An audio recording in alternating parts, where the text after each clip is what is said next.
Welcome inside the Parisi Palace, high above 3773 East Broadway. This is a live edition of the Jake Feinberg Show, comedy on Power Talk. Thank you so much for making us part of your day today, and what a high honor it is to bring back a deeply contemplative soul. I was listening back and transcribing our second interview last night, and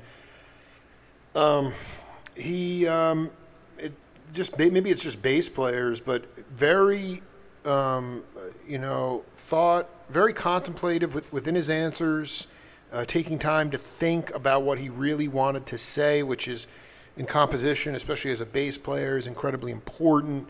And I think if we had a little bit more patience with talking and in dialogue, and not just spitting out vitriol or talking points or platitudes, we might actually be a lot better off as a society, a civilization, and humanity as well. But we'll take what we can get.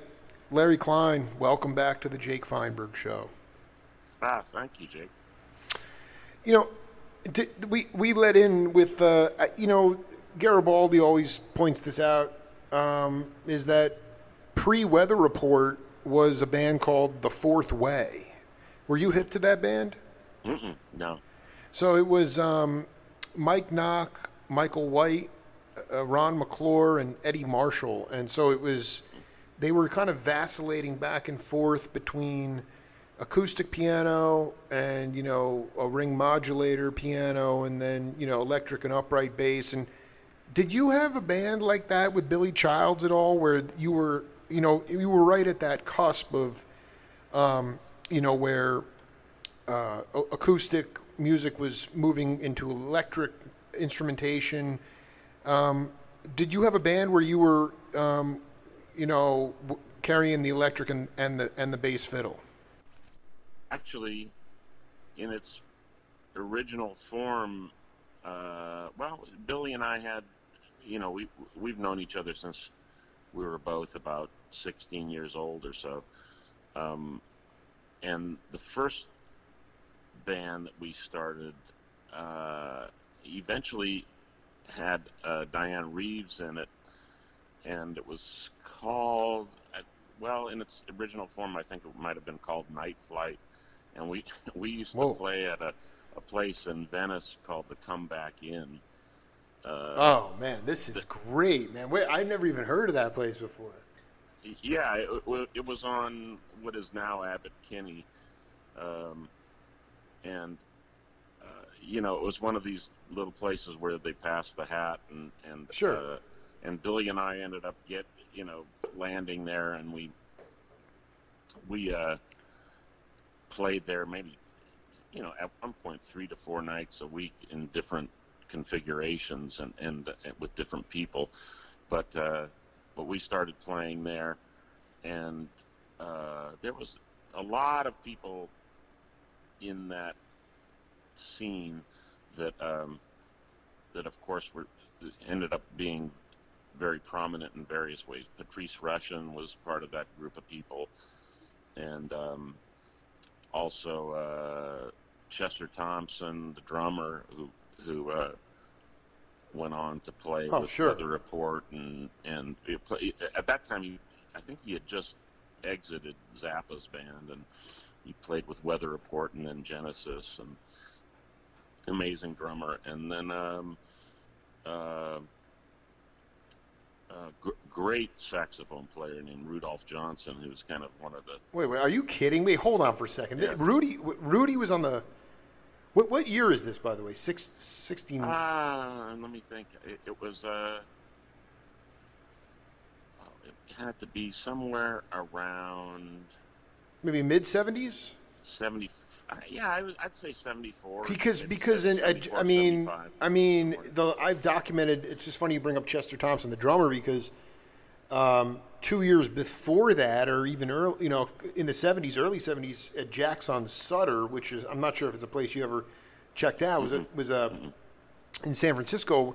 They'd have these, that was really authentic, serious jazz going on there, and it was Right. Rudy Johnson, Chester Thompson, the B3 player, and then this Uh-huh. guy Herschel Davis, and they had they had no bass player, and Rudy.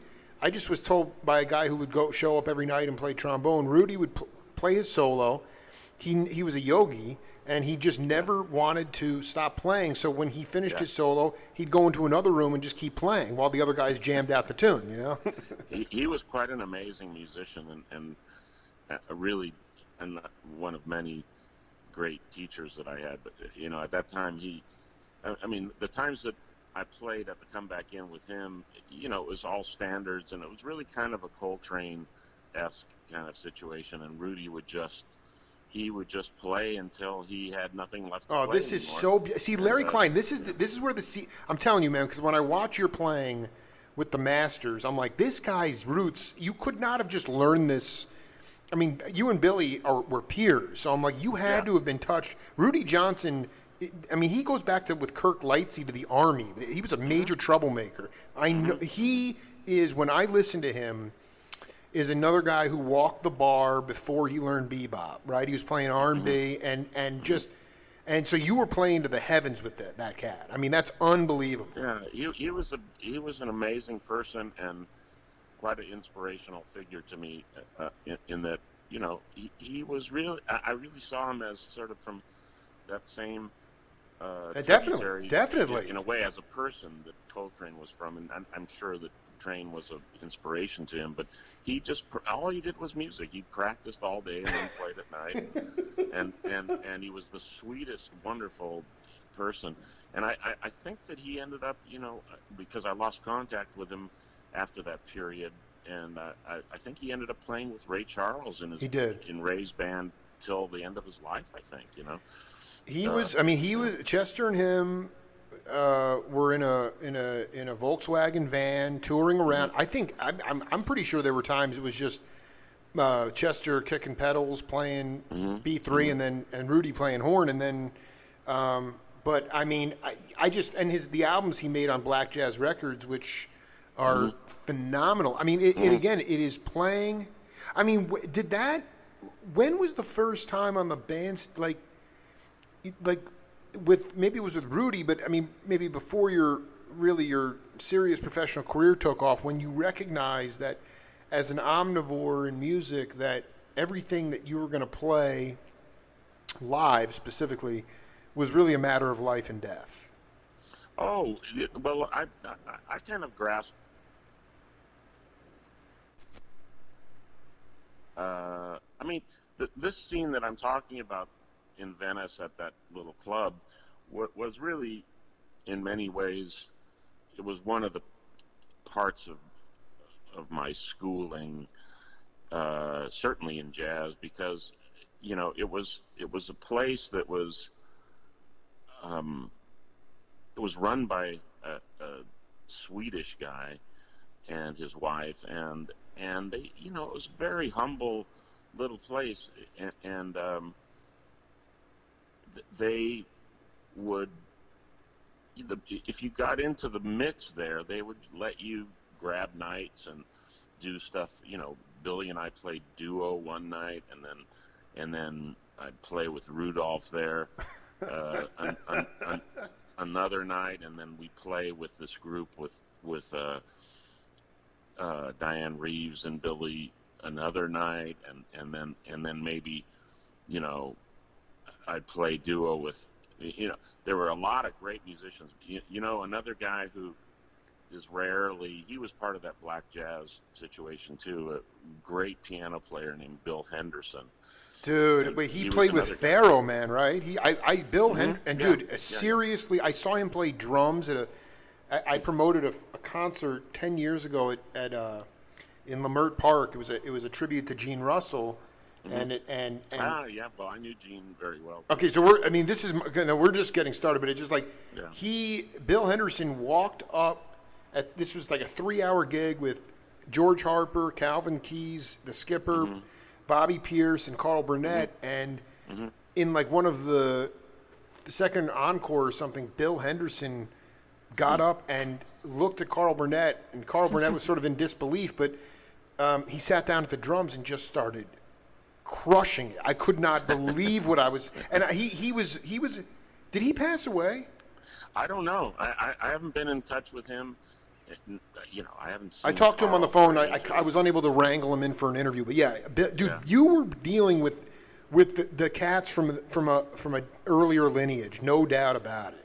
Oh yeah, they were much further along than Billy or I was, and they were really, very, they were our teachers really, and we, and this place to come back in was kind of our little workshop that somehow we happened upon, and it was pretty amazing. I mean, we had complete freedom, and we just if you grabbed a night, then you'd build it up, and people would end up coming, and before if you were really you know working hard and playing some interesting stuff, before you knew it, the place was packed and people were Dude, I would people have were been waiting. dancing my ass off, dude. That would have been the greatest. So, but I guess going back to the original question, so Yeah, there were nights where you were bringing the electric and the acoustic.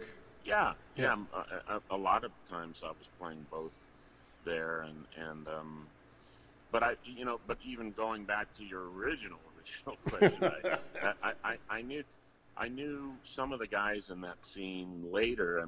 Like I played with Eddie Marshall certainly a number of times, and Really? Oh, and and at Keystone Corner or something? well, let's see. I think probably I might have played with him with a few different situations, but definitely with, I think maybe Freddie Hubbard used him on some gigs up in San Francisco, because he was really one of the preeminent drummers up there, Ridiculous, and ridiculous. So cool, man. Such a yeah, unique drummer, man. yeah, great player, and so, and I know that Mark Isham was a part of that whole scene up there too, and there were a lot of great people. I never came into contact with that specific band, but down in L.A. here, Billy and I had this band with Diane Reeves, and at one point, actually, it's funny, we got brought into the studio by Philip Bailey, who from Earth, Wind and Fire, and Philip is Diane's cousin, I think, or cousin or uncle, or some I think a cousin, maybe a second cousin or something. And so Philip brought us in, kind of looking to produce us in a way, and we went into the studio, and it was Diane, Billy, myself, and on some of the sessions, Fred White from Earth, Wind and Fire played drums, and it was just It's amazing. called I Welcome to mean, My Love. uh, well, that preceded Welcome to My Love. Are you? That Because I mean, dude, Yeah. I'm looking at the LK credits on All Music, and it doesn't list this album you're talking about. It's the first Well, one. it never came out. Oh, it never came out. Okay. No, it was just he was kind of we were recording songs, that some things that Billy had written, some things That that must have been very cutting edge. That must have been really hot. it was great, and Yeah. to be playing with some of the guys from Earth, Wind and Fire, that was just you know honestly part of my education, all of that stuff, and for Billy too, I'm sure he would agree, and yeah, so we were doing that, and we were writing stuff together, we were playing gigs, we were and this was, I believe, even might have even been before I graduated high school, some of this, and we were we were just all over the place, doing whatever we could, playing on different sessions and jam session things, and you know any kind of things that we could get happening at different clubs, and it was an interesting period in LA. There was a place called this place called the Come Back In. There was a place called the As Is, which was a little club, and that place, it was very interesting. It was not. I think I played there once, and it was not the most friendly place toward anybody who wasn't black, and so I, yeah, Wait a you minute. know, Even a music, even, but I mean, yeah, yeah, that wouldn't matter, like right. you walk in there and I mean, it wasn't hostile, but Larry, but it was just, I would have been. I just love the story you told about uh, in being backstage with Freddie, and you're just like, it was so Jake Feinberg. You're like, I just was no, talking for the sake of talking, and he just yeah, I don't know, he did something with his hands, and he's just like, you don't all right, always don't always have to say stuff, Um, oh yeah, yeah, he handed me the the sick, bottle cap yeah, and yeah, some wrappers yeah, and dude. stuff. You know what it is? It's just, but you were sticking Yeah. your nose in there because you love the music. Did you did you have a chance to? I don't remember when Wally Heider started to complain about the manhole. Did you? Did you go? I mean, you obviously went there to hang, but did you ever play there? Oh, at the manhole? No, that was a little before my time. I was dreaming of playing there while everything was happening there. I was a little too young. You too young because I was going to say like that Yeah. band Shelley. I mean, Shelley's concept was it was so brilliant. I mean, he'd bring in. You probably were like in junior high or something, but like this is in the early '70s. I mean, I've never heard you talked about Keltner being the Elvin Jones of rock. Hmm. I mean, I don't think there's a better rock drummer than Shelly Manne. I mean, he's an amazing. I've listened these albums that he did because they'd have like Herbie's band come in, right, M1 and Hmm. they'd play the first set, and then instead of an intermission, which we're so used to now, like Shelley's band would play during the intermission, and then they'd have another, so there'd be no break. And then his band would go into the studio and they'd had already have those tunes jammed up. There's an album called Mankind. It No, is Jeffrey Castleman. Do you know that cat? no, I don't. Dude, he used to play with Duke Ellington, bass player. This John Morell, the guitarist, Mike Uh-huh. Wofford, John Gross, Uh-huh. and Shelley and the late great Gary Barone. It is the most Oh ferocious yeah. funk rock album I've ever heard in my life. Well, Shelley was amazing.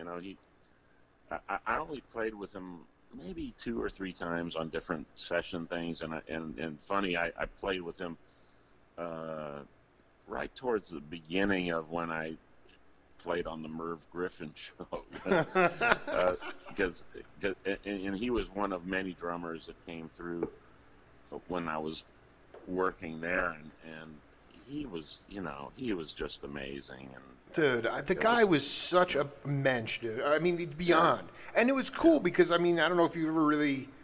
I just interviewed Flip. Keltner gave me Flip's number and his wife. Ah, And I didn't she know her. No. she was a rockette and Uh-huh. just said that there were so many nights in the 40s when she would finish her gigs and then go see Shelley and I mean, he was raised by Coleman Hawkins. He was raised by Ah, those guys. wow, And like wow. and they actually told him to keep his head on straight because there were a lot of guys that were all junked out, and they Yeah, kept him on the I don't know. The guy was a magical cat, and but yeah, it's interesting. I love this comeback in the as is. It's a period of L.A. music that I mean because the baked potato and that stuff was cooking. It was more rock and sort yeah, of crossover yeah, stuff. But to know that there was still some authentic jazz clubs or places yeah. that catered to experimental music. I think you and Childs, your generation, you guys were one of the last generations that had that. Yeah, well, that era, during that era, you had Shelley's Manhole, kind of almost by the time I was able to go out to clubs, age-wise, I think that the Manhole was kind It of was done, gone. Yeah, that was gone. but Yeah. but the Lighthouse was still there, and Howard Rumsey, who ran that place, was a really lovely, grouchy, lovely guy.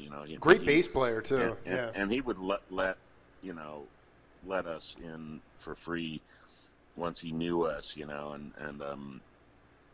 and so I would go there all the time. Howard Rumsey had his club, Concerts by the Sea, and I mean there were Dante's. There were a lot of great jazz clubs in LA at that time, and it's quite sad that that that era is gone, because really there just aren't places in like Catalina's is probably still around, but that place is kind of it's not the same kind of vibe. Well, no, but I mean, It's Larry, not it's the also same. like, I mean, I just, it's becoming so evident. My generation as a Gen Xer and younger, Mm-hmm. being so territorial and guarded about their knowledge, virtuosity, or even gigs, there was a reason why everything was shared. Shelley Mm-hmm. Mann shared, Elvin Jones shared, Mm-hmm. Rudy Johnson in his own. They all shared the music because they all Mm-hmm. had opportunities, and those Mm-hmm. opportunities have dwindled so much that people are so protective of their space now, and that's not conducive to having music come out of a community. You know, you need to Yeah. have the tenets of sharing and love. You know, it's Yeah. not just. I mean, you know, you're not gonna, especially also just. I I mean, Ed Green Mm-hmm. was playing like Elvin Jones in the late '60s. Nobody even really talks Mm-hmm. about that. But you know, like him and Barone had a band, like Uh-huh. Mm-hmm. you know, and it's like there was just, to me, it was anyway. The point is that I even believe that, you know, the music. I'm curious, you know, when you got out of high school Mm-hmm. in the mid '70s, in that range, was I mean, North Texas and Berkeley were the original schools. When Berkeley was the Schillinger School, it was really a place for already established musicians like Charlie Mariano to come off the Mm-hmm. road and learn another Mm-hmm. instrument, but they were already professional musicians. There was no Mm-hmm. codified curriculum, Right. and that was and again, you know, so by the mid '70s, were there still any jazz schools, or were you still Well, feeling like you could make up the rules? no, there really weren't.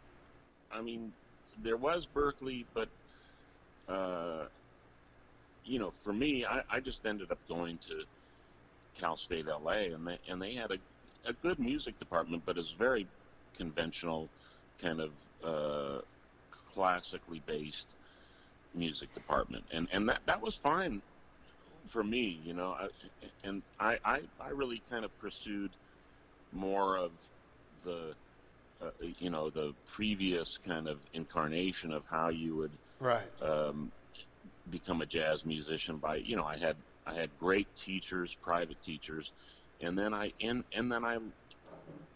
pursued learning theory and composition and harmony and stuff uh, at this. I think I probably talked to you about this place, uh, the community schools at USC, which was an entity that was attached. It was physically at USC, but it was run by these people, and it was uh, an amazing place for kids. When they were in middle school and high school, you could go there after school and study with university professors. So somehow my mom found that place, and that's where I met Billy, and we both studied there, uh, you know, through our entire actually high school period, and it was remarkable. I mean, it was you could go there one day and Michael Tilson Thomas would be talking to everybody, and then I think Patrice Rushen also went there, and so I had great private teachers and great teachers at that place, and then I went to Cal State LA, and and it wasn't the scene of going to a school to learn jazz was not really, it hadn't expanded to anywhere near the scale of what it is now, Where and was it and at? and and, and Where was it what at? you Yeah. what you were saying Yeah. about passing things on to the next generation, and uh, that kind of spirit, that's really Generosity. kind of migrated into academia now, Hmm. in a way, and in that you know there are a lot of really great teachers and players who are teaching at Berkeley. And I mean, I go up there and, I teach as part of Danilo Perez's Global Institute of Jazz program there. And, and John Patitucci and Danilo and Terry Lynn Carrington and um, uh, all these folks up there, they really are trying to build something that is that sort of fills that space for people, because you're right. I mean, the other thing that was there, which was these great bands with leaders like Joe Henderson, Freddie Hubbard, um, uh, even sort of Duke Ellington's band was still around. Horace You know, Silver, yeah, all those cats. all these Yeah, guys. You had those were the training bands. exactly. So Yeah, you got a gig with one of those guys, and that was your master's class. That was your master. That was getting your master's degree, and so all those bands, that environment of apprenticeship is gone, really, and so in its place, I think, in the best cases, are these programs like Berkeley Global Jazz Institute.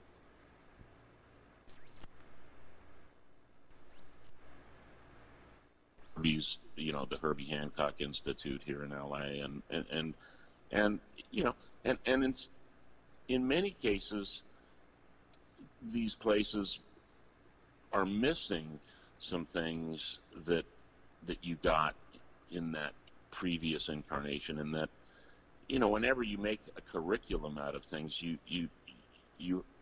by it just is part of the reality of it that you miss things, and the kind of things that tie it all together for exactly. young No, players. I want to ask you a You know, question. This is so yeah. important because, well, I mean, Mundell Lowe, the late great Mundell Lowe, he's like, Hmm. it'd be nice to think, but you can't teach jazz in academia. The Hmm. thing is, how much of that when you were having private lessons was based on ear training. I feel like that is the biggest issue is that, well, Hmm. first of all, let me be very clear. Charlie Mariano would go to Schillinger. He was already considered a professional musician.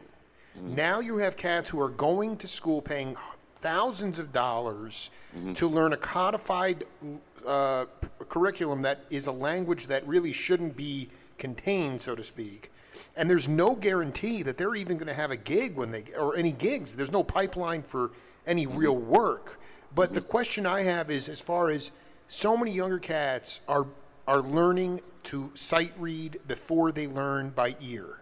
Hmm. And I wonder about your greatest teachers, if everything was, because obviously you had a big bag of tunes, even at a young age, you knew a lot of standards and stuff.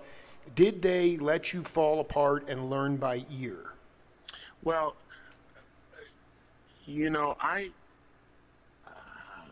I think I started when I started playing. I think my ear training partially was just copying things off of records, Exactly. as it is with a lot of people. But then I also had this thing that I'm talking about, the community schools at USC, was the woman who I studied with, and this is kind of an interesting small story that I'll Go ahead. try and encapsulate here. But her name was Marianne Usler, right?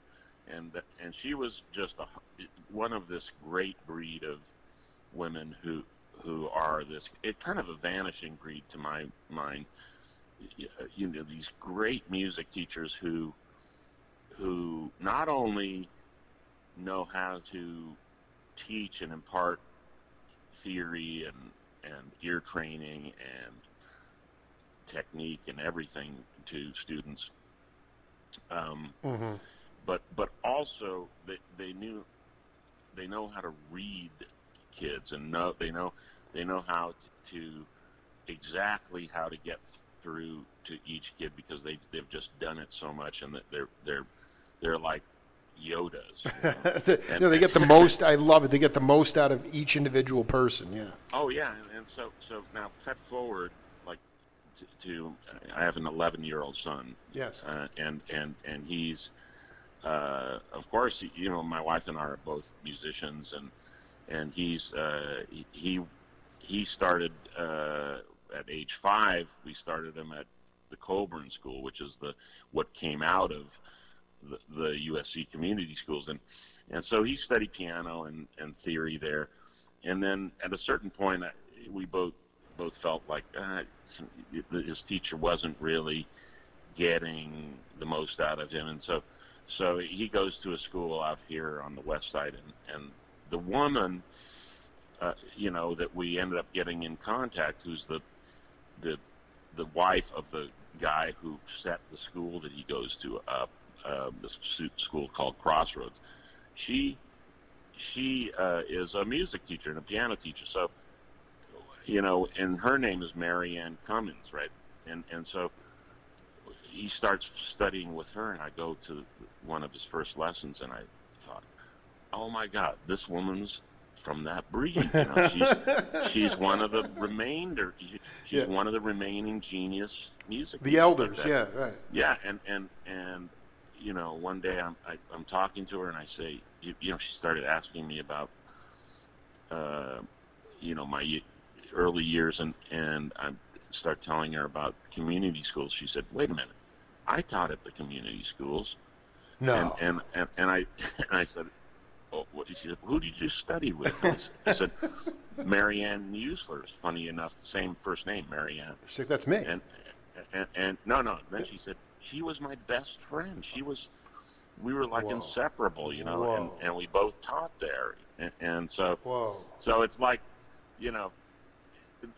she is really, and she's still teaching and doing the same. She's like in her mid to late 80s now, and she's just they're geniuses. They have the gift. Yeah, they're avatars. But you're an avatar. I mean, listen, Larry, we got a game on this program called Name That Tune. I'm going to put this in for you, and we'll come back. Okay. All right, Larry Klein, what do you got for us? I know exactly what's happening. I know you. I could tell from that laugh before. Yeah. Tell me. Yeah. I mean, listen. It leads into Gene Russell, and I want you to talk about. Well, I don't know if there was a part where you guys stretched out, but I mean that is what you're talking about with that sort of Earth, Wind, and Fire funk, black soul. And I just wanted you to talk about how I think that's maybe that was your first studio date? Well, it certainly was early as far as, it was one of the early record dates that I did, and it was Kelly Patterson, of course. Kelly Patterson, thank you very much, yes. Gene's wife, and Gene produced that record, and oh my God, that's wild. Dude, I stretched you. I mean, I want to be I just want to set the record straight. You're somebody who's pretty sharp. Is it possible there was a jingle date before that, or is that the maiden voyage for Larry Klein in the studio? I don't know. I mean, according to the All Music Guide, it says that's the earliest, 76, and that might be then. Might be the earliest thing that got released. Right. I was playing on anything and everything that I could. you were scrapping around, right. And I could remember that vividly, and I was quite nervous before that date. I don't remember it as my first record date, but it was definitely early because I remember being really nervous. Did you meet Gene at the Comeback Club? Or where did you meet him? I don't know. I don't remember, but probably so, because of course Gene knew Rudy and Rudolph. Recorded for. Dude, he did Black some Jazz nasty, ridiculous albums for Black Jazz. That was on Shady Brook, which was like a subsidiary, but it was produced by Gene. Like I mean, because Kelly had done some stuff on Black Jazz, but I think Black Jazz might have been out the window at that point. Was it you and Carl Burnett? Do you remember who was on? I don't remember whether Carl played on that. It's quite possible that he did, though. Because Carl certainly was part of that whole circle of people, and he played on a lot of those Black Jazz records, and of course I ended up playing with him a lot for years, and one of the greatest rhythm sections of all time. I mean, the most mind-melting rhythm. That's I guess I was transcribing our second interview, and you were talking about sort of the state of the opinions you have about the state of modern music. Obviously, this is pre-coronavirus, but you were talking about the composition in the way bass players, how they approach the composition of playing, and I know, I don't know like theoretically exactly how to extrapolate on that, but I do know what you're talking about, the essence, the aesthetic, and the vibe, and the sort of patterns that you play. And, going back to that, I mean, when you talk about developing your own style, I mean, your bass lines, it does sound like you're talking, you are singing on your instrument. And that seemed like one of the tenets of the Yoda school, was that you had to sing on your instrument, and it's, you don't hear a lot of bass players singing. You can when you hear one, because it's really groovy. Well, I do.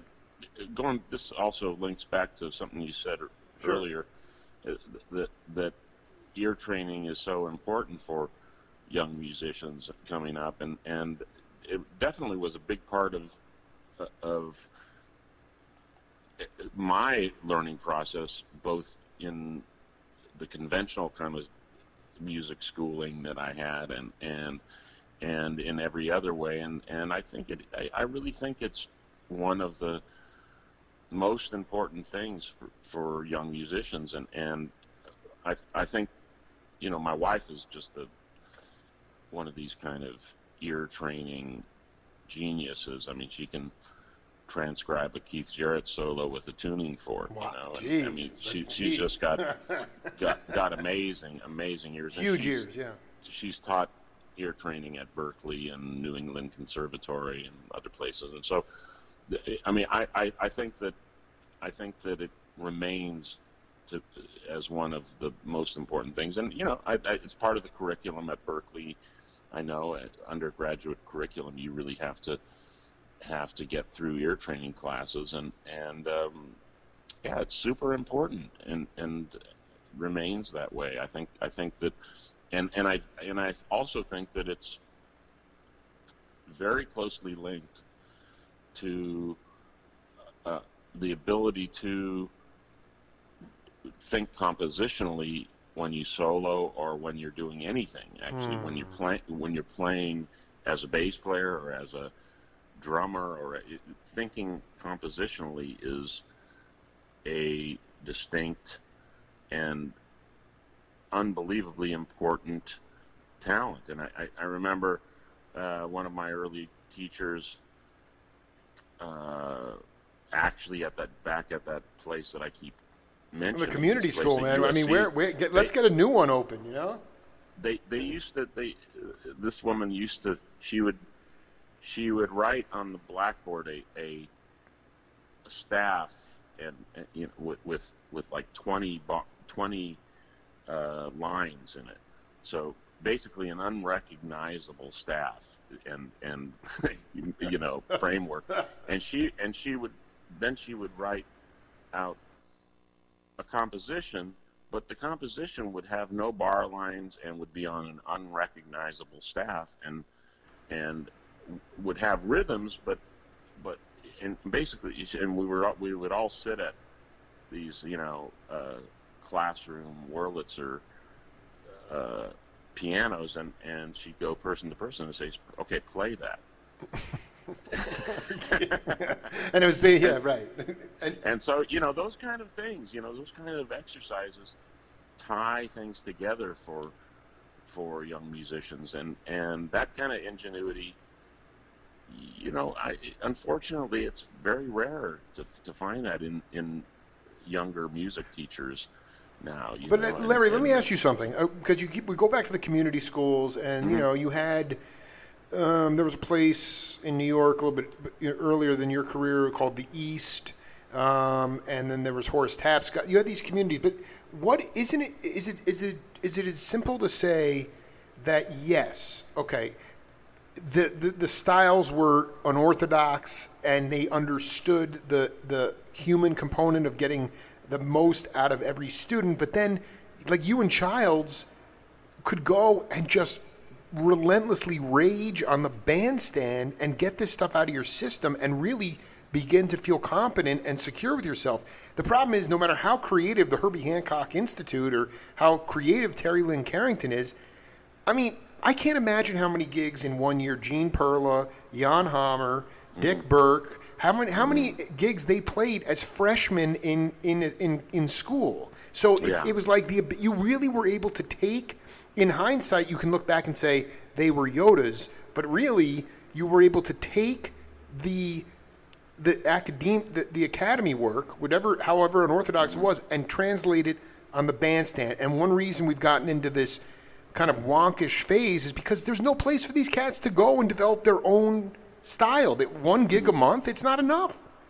Yeah, I mean, well, it's gotten to the point where, like with Berkeley, they actually own a club. the school owns a club. Right. So the kids who are going there get to go out and they sign up for getting gigs at this club that's run by the school. But yeah, you're right. I mean, that's. I mean, that's cool. Let me get. I mean, it was you had Alan Dawson saying to Harvey Mason after they played games, vibes and drums. Oh, by the way, I can't make the Duke Ellington Orchestra's coming in. Why don't you take the gig? I mean, that's part of it too. The lack of a touring circuit. So it's just, to me, it's not even that. I bet there's more incredibly creative stuff going on within academia. It's just there's no like gigs on the sailboats that would go around the Boston Harbor, or like the touring with trios, and that was where people could be like, oh, okay, I'm just gonna I'm gonna try to be myself. I'm gonna try to be myself instead of trying to comp. And then I don't know. Do you know the drummer Joe Hunt? Mm-mm. So he played with Stan Getz and Don Friedman in the early '60s. He was a Broadway pit guy, and he made it interesting. Around the time of Klein and Childs really cooking the groove is when video came into our consciousness, and it became. I'm wondering about. Again, it was early TV or early. The medium was beginning to change. The waning of the popularity of jazz was also coinciding with this, but then people became where you would have to throw on records and then sort of imagine up what that person might look like or feel like, and then you could just sort of extrapolate with all the record. All of a sudden, it became much more visual, and people started to comp textiles, the way people were how they played the drums as opposed to listening. So the visual, and now we're saturated with YouTube. So unless you put a blindfold on, you're visually looking at this stuff, and basically just translating over in almost a comping way, rather than finding your own voice, so to speak. Well, yeah, I guess. I mean, I when I look at YouTube or of course, a lot of these things like Mix with the Masters, when you think of it in an engineering sense, or I mean, just the plethora of video material that is available. If I was a young, yes, up and coming musician right now, God, I mean, would you unplug? Would you unplug? Would you unplug? I would barely stop to eat. I mean, Larry, I mean, I wonder though. I really wonder if, I mean, you were. I really wonder if the best thing to do. It's almost impossible, but as a musician, there's such a morass of content. It's like, how do you find what is really salient? I mean, okay, Kelly Patterson, that's not a household name, but Horace Silver or Aretha Franklin or Joni Mitchell, all these people had to reach a certain bar for music to get released. It had to be really high, so now you're drowning in like all this mediocrity, and you're visualizing it. You're not, unless you can take ear training as a course, but it's almost like, I just think Klein I think if you were young today, there'd be no cable. Maybe you still have a landline, and you'd be unplugging and just playing Mingus records or something. Right. Well, that's true. I mean, you have a situation where there's there's such a glut of information available, and that that I think that young people, and I see it with my son firsthand, like that they have to find their way to things that really mean something, Mm-hmm.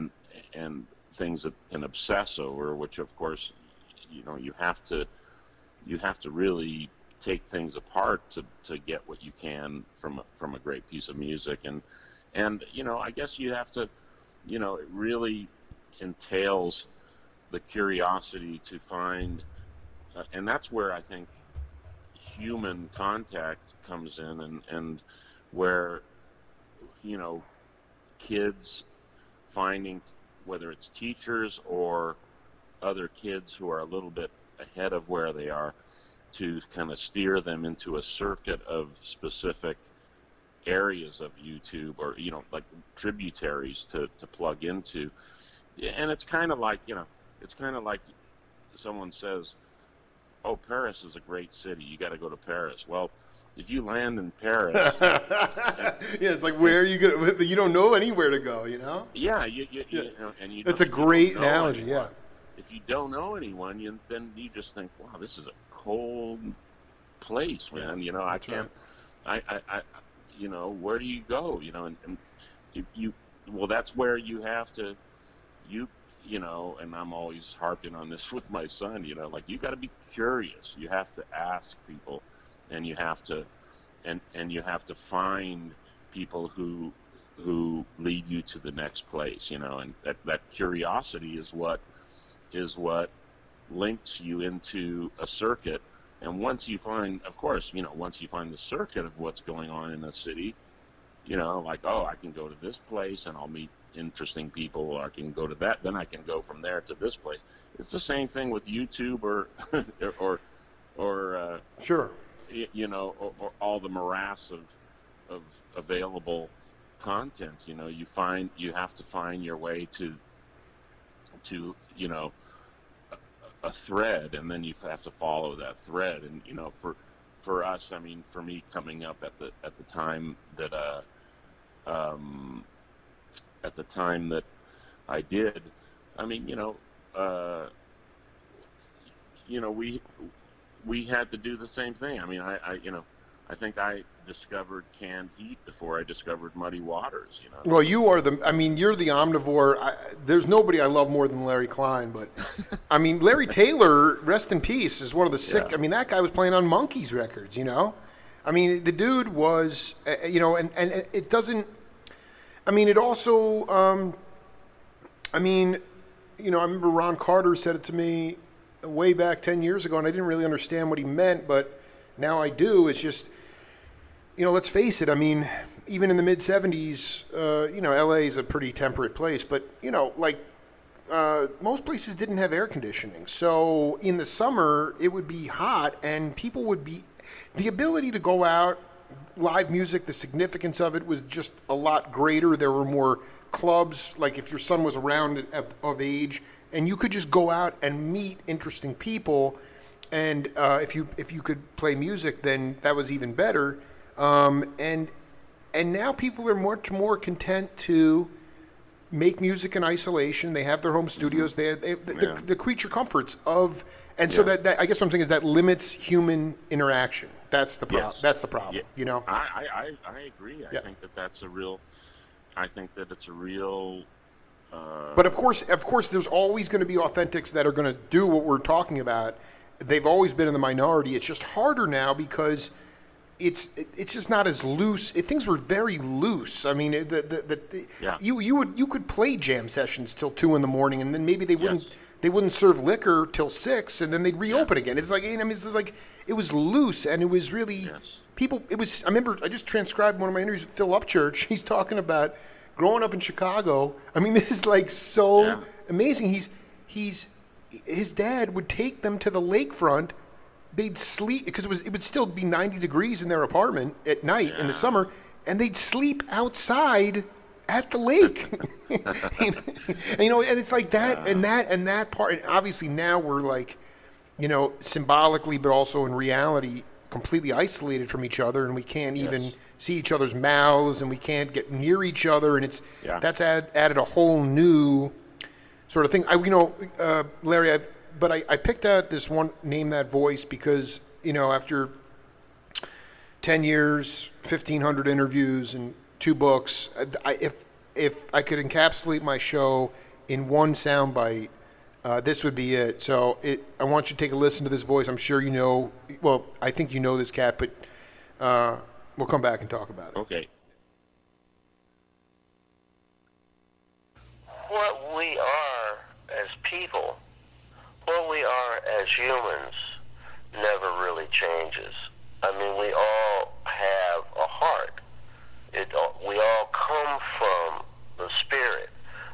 I think what happens is over a period of time or through culture and cultural erosion and whatever you want to call it, our spirits and our souls get covered with a lot of complexity and a lot of garbage.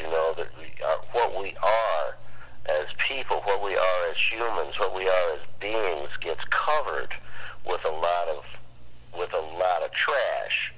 But what we are, in essence, is always there, because it has to be there, because that's what we are. So, when something comes along, like something beautiful or something energetic or something that's inspiring, it rekindles that natural essence that's in all of us. And that's why you see different things happen at different times, because people are made of love. People are made of hope. And if there's an opportunity for something that shows up that illustrates that, then it plugs that energy into people again. So even though things look dark, or even though things look manipulated and whatever you want to call it right now, there's a lot of terminology. What we are is infinite. What we are is always there. Larry Klein, you want to take a Wow, guess? that voice sounds so familiar. Yeah, no. And again, it was this that exact. And you're gonna. I know you collaborated with this cat. I just want to be clear. That interview could have been done yesterday, but I've been on this. That interview was done June 2011 with the legendary Ernie Watts. Oh, yeah. And when he said that, man, the hair on the back of my neck stood up. That was when he said that. I said, and listening back to it, I said, what we are is infinite. What we are is always there. And I just kind of wanted. You're always a glass half full cat, and I just wonder. I'm more of like somebody who's just trusting my intuition and instinct all through and through, and I don't. Just based on the ability of this virus to take out people in indoor settings, I really wonder about, and then of course the current administration's view on humanity and soul, which means no funding of the arts. I wonder what because nobody has the answers, but in your gut, what would you tell younger cats about how to adapt to this time? I would say use it constructively, and I mean, this is no new idea. I think probably a lot of people are saying the same thing to anyone who is looking for advice or guidance, or is curious about this question. I think you use it to expand yourself in preparation for when this time finishes, because it's going to end. This thing will transcend this terrible thing, and so whether that means learning, 2 different software platforms for music that you've been meaning to learn in order to, expedite doing something musically that you're looking to do, or whether it means learning Portuguese, or whether Yeah, no, you're learning the upright bass, and if you already know the electric, absolutely, Yeah. or developing some area of your playing, Right. or your knowledge that is going to open up territory for you once this is over. I mean, I think that the the pause button being pressed, which it feels like that's what's happened. Like this whole period, like this whole year, pretty much has been about the pause button being pressed, and that we are just in this kind of suspended situation somewhat, and it's the best thing to do is to use that time where you can't do a lot of the things you love doing, and can't be with a lot of the people that you love being with, and so you can't live normally, and think of yourself off in a cave in the Himalayas somewhere. Dude, you're nailing it, dude. Well, You but I know? want to ask you aesthetically though.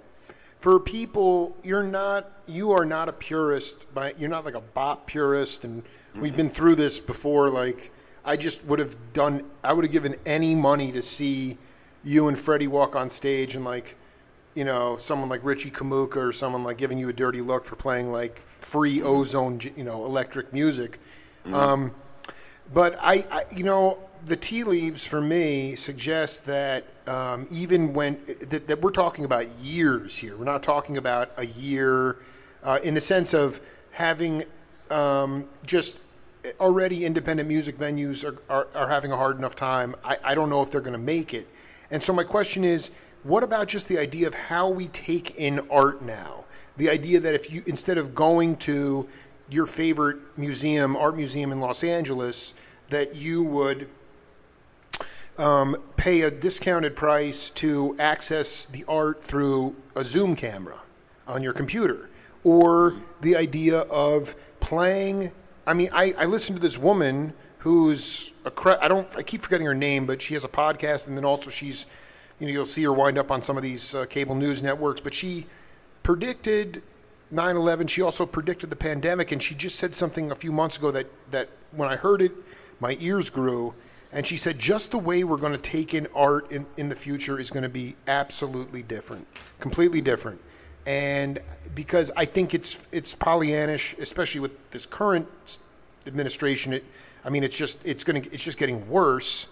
And I wonder about the ability to monetize in an unorthodox fashion, because you can learn all you want, but if music chose you and it's the only thing you know how to do and it's the only thing that makes you feel good, you have to figure out ways to sing for your supper. And I wonder for you, as somebody who, as a patron of the arts as well, somebody who is lucky enough to have an incredibly successful career in the biz, if you're going to be okay in the next decade taking in art in isolation.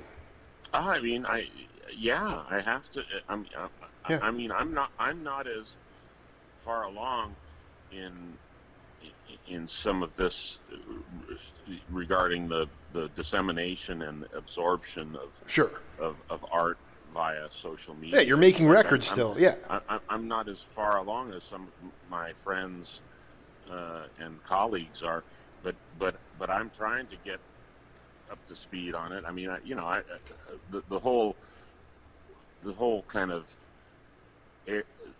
idea of social media I found very difficult to dive into at the beginning, and then I just kind of said to myself, well, you know what, this is what is happening, and I've got to evolve myself and try and learn more and get comfortable with it. And so I'm assimilating it, and I've done some. When this virus hit, I did some of the teaching that I was supposed to do at Berkeley via Zoom, and it presents a whole new paradigm of difficult things, it's more exhausting for for I think everybody concerned, but and it has limitations, but it also uh, has things that if you the more that you get comfortable with it and facile with it, it has things that you can do that are new, and so I think that yes, that we're going to have to adapt to things changing in the way that art is absorbed and disseminated. But then on the other hand, I think that there are certain things, basic things, as Ernie Watts was so eloquently saying, yes. That are the same. The basic things are the same, in that what art does for us, whether it's music, whether it's jazz, whether it's a pop song, or whether it's a movie or a poem, anything, what it does is that it reminds us that we're human beings, and that we're it reminds us that we are what we are, and the best, my favorite aphorism about this is a Franz Kafka quote, which is, "Music is the axe for the frozen sea within us." That is the greatest line ever. Yeah, and it really, that says it all to me. Like we go through life, and I'll get off this call and I gotta go do different things, and I got many mundane tasks, and then I might be able to sit down and actually make something at some point. But all of this kind of stuff, it inures us to a lot of things that we need to remember, and it makes us numb to so many things. And then if you can sit down and listen to a piece of music or watch something, or if you can absorb a piece of art, it cuts right down through your heart and reminds you, oh, that's right, I'm a person who, it plugs you back in again. Yeah. You're not numb anymore. Yeah, you can feel. I remember what I'm here for, That's right. and that's the thing, it's the thing that people, in government who try to defund the arts and all of this kind of terrible stuff that goes on. They you feel like you wish you could lock them up in a room and tell them this, like, listen, this art is what makes us human. You take that away, and you're really in trouble. That makes people. That's what Brandy Brecker said in the last interview. He goes, any art makes somebody more soulful. You need to have soul. Yeah. If you're devoid of soul, then all you are is you're a sea of ice. You're not going to be anything for anyone around you. Automaton. Yeah, you're just going to be. You're not going to be able to give your family what they need. You're not going to be able to give the people who listen to you talk what they need, and it's the food that we need, and anyhow, do you have time for one more Name That Voice? Okay, one more. One more. Here we and then we'll go. Here we go. All right. No. Okay. Well, go ahead. But I loved that album. I loved Harold Land, and we were very good friends. And Elmo Hope was on piano, and the best drummer that ever played in L.A., ever came out of L.A., Frank Butler. He was fantastic. The problem was Frank was just so hung up on heroin. Mm-hmm. He spent more time in jail than he did out. No, by the way, also unsung trumpeter Dupree Bolton, who really is not on my radar at all. But I wanted to, Elmo Hope. Can you talk about specifically how you first got to know Harold Land? I did an album with Frank Rossellino, the trombone player, Sure. and the tenor player he was using I had never heard, and that was Harold, and he just knocked me out. And I said, Frank Rossellino said, David, he said, Axe, you ought to record this guy. And I said, I'm going to. All right. Well, did you that gave it away? Well, I gave it away, but I never have met David Axelrod, but I wanted to just talk to you about. I really wanted like you. I've met him, like he, Yeah. He, No, I want to. Like, when did he about come on your radar? Because rest in peace. I'm so glad I had a chance to interview him. He passed away a couple years ago. But I mean, the albums he did an album in '71. Klein was like in junior high. It probably went over your head, but it was called Earth Rod. Okay, like we're talking about, like it was a complete and utter devastation of riffing and music about the environment and all the damage we're doing to it. Earl Palmer was on drums. It was Bobby West was on bass. It was so great. The guy was the hippest cat. I mean, when did he actually come across your radar? Well, I knew about his records. I think I heard some of them, and I was conscious of him as a musical thinker. I never really seriously dialed into his work. No, I mean maybe you can shed on some of his stuff. His stuff is wild, man. Oh yeah, I'll have to listen. I'm gonna send you a couple pieces of music that you can use as a project. But Larry, I'll let you go. But it's always it's great to plug back in again and feel and I so enjoy reading the stuff that the interviews and the controversies. I enjoy that you have no boundaries.